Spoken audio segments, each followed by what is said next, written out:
Salut les amis, c'est Aide et Assistance et aujourd'hui c'est le premier épisode d'une série sur comment bien faire une chaîne YouTube de A à Z. Ce premier épisode portera sur comment créer sa chaîne et bien la paramétrer.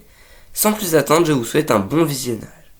Pour commencer, vous allez ouvrir le navigateur de votre choix. Pour ma part, ça sera Firefox. Une fois cela fait, vous allez ouvrir YouTube. Ensuite, vous allez cliquer sur votre photo de profil, puis sur Créer une chaîne. À ce moment-là, vous allez pouvoir mettre votre nom de chaîne. Je vous laisse le choisir en fonction du thème de votre chaîne. Et concernant votre logo, je vous expliquerai dans le prochain épisode comment réaliser un beau logo. Une fois cela fait, vous allez cliquer sur Créer une chaîne. Ensuite, vous allez atterrir sur la page YouTube de votre chaîne. Pour la paramétrer, vous allez cliquer sur Personnaliser la chaîne. Une fois que vous avez cliqué, vous allez atterrir dans YouTube Studio. Ici, vous pourrez paramétrer correctement votre chaîne dans son entièreté. Donc, tout d'abord, vous allez cliquer sur Paramètres. Dans les paramètres généraux, vous allez changer la devise dollar en euros. Ensuite, dans l'onglet Chaîne, vous allez sélectionner votre pays de résidence. Pour ma part, ça sera la France.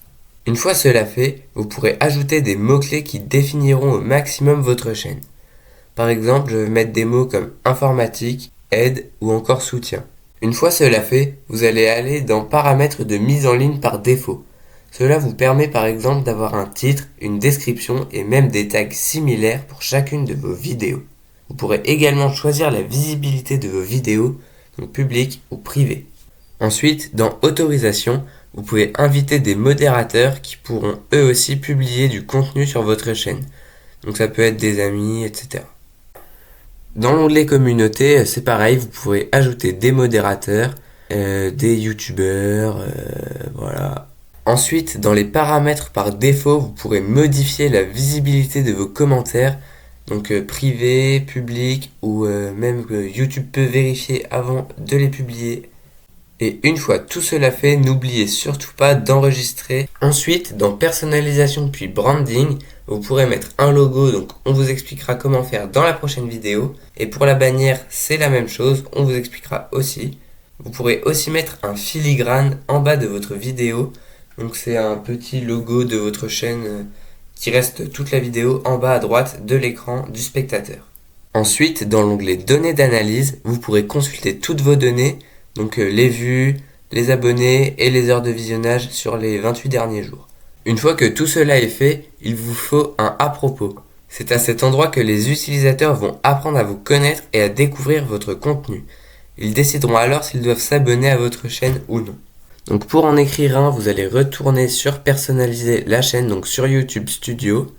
Il faut aller dans Personnalisation puis Information générale et dans Description, vous pourrez écrire ce que vous souhaitez dans votre à propos. Une fois que vous avez écrit ce que vous voulez, vous descendez et vous pouvez ajouter votre adresse mail pour que les abonnés puissent vous contacter. Si vous le souhaitez, vous pouvez aussi ajouter des liens pour mettre votre Instagram ou votre chaîne secondaire par exemple. N'oubliez pas de cliquer sur Publier pour enregistrer vos modifications.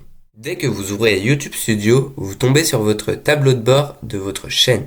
Donc il y a toutes les données des dernières vidéos. Ensuite, lorsque vous allez dans Contenu, c'est là où se situeront toutes vos vidéos que vous avez faites, leurs vues avec leur pourcentage de likes. Ensuite, les données analytiques de la chaîne, c'est comme je vous l'ai expliqué tout à l'heure, c'est là où vous avez toutes les données des dernières vidéos, donc des vues, des abonnés et des heures de visionnage. Dans l'onglet commentaires, vous avez tous les commentaires auxquels vous n'avez pas répondu et ceux qui sont en cours de vérification par YouTube. Dans l'onglet revenus, vous avez toutes les conditions pour être payé par YouTube. Donc tout d'abord, il vous faut 1000 abonnés, 4000 heures de visionnage sur la dernière année et 10 millions de vues sur des shorts moins de 90 jours. Si vous voulez être prévenu lorsque vous serez éligible, il faut cliquer sur le bouton M'envoyer un mail. Mais d'abord, pour être éligible, il faut activer la validation en 2 étapes. Pour cela, vous allez devoir entrer votre numéro de téléphone et entrer le code de vérification que vous allez recevoir par message. Une fois cela fait, vous avez juste à cliquer sur le bouton suivant puis activer. Et voilà, la validation en 2 étapes est désormais active. Et voilà, cette première vidéo de la série Comment créer sa chaîne YouTube de A à Z s'achève. Si elle vous a plu, n'hésitez pas à liker et à vous abonner pour voir le reste du contenu. Ça fait toujours plaisir. Donc sur ce, je vous dis à la prochaine.